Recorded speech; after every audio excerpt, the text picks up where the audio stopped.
नमस्कार, मंगल रेसिपीज मराठीमध्ये तुम्हा सर्वांचे खूप खूप मनापासून स्वागत। आजची रेसिपी आहे सांबर। घरच्या घरी सांबर कसा बनवायचा ते बघणार आहोत सोप्या पद्धतीने।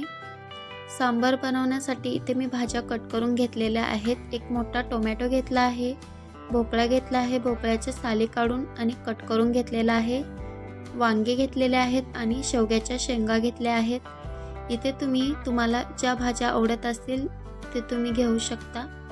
त्यानंतर इथे कढईमध्ये तेल घ्यायचं, यामध्ये राई टाकायची, हिंग टाकायचं, बारीक चिरून कांदा, कढीपत्ता आणि 2 मिरच्या टाकायच्या। हलकासं परतून घ्यायचं आहे।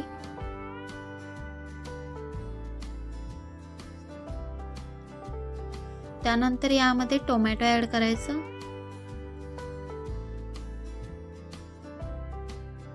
1 ते 2 मिनिटे परतून घ्यायचं आहे।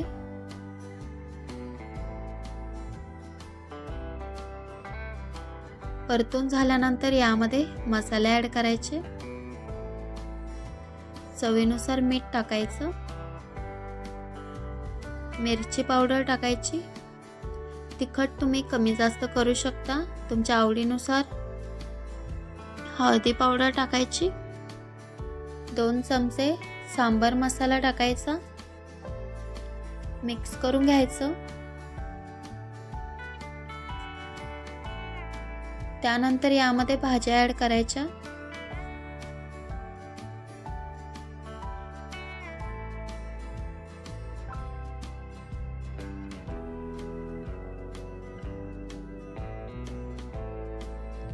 सर्व भाजी व्यवस्थित मिक्स करून घ्यायची।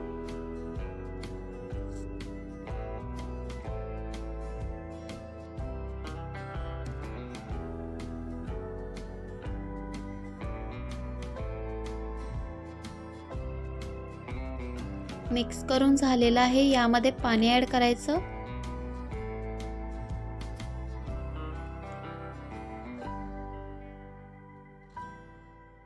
आणि झाकण ठेवून 10 ते 12 मिनिटे लो फ्लेम वरती शिजवून द्यायचं।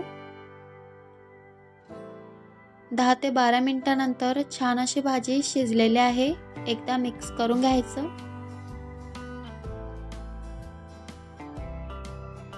त्यानंतर यामध्ये चिंचेचं पाणी टाकायचं, मिक्स करून घ्यायचं।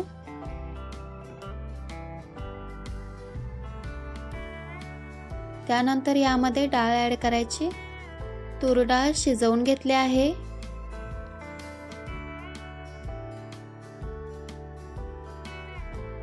मिक्स करून घ्यायचं आणि छान असं सांबर 3 ते 4 मिनिटे उकळून द्यायचं। 3 ते 4 मिनिटे झालेले आहेत आणि सांबर बनवून तयार आहे। आणि तुम्हाला माझी ही रेसिपी आवडल्यास लाईक करा, शेअर करा व्हिडिओ। Thank you.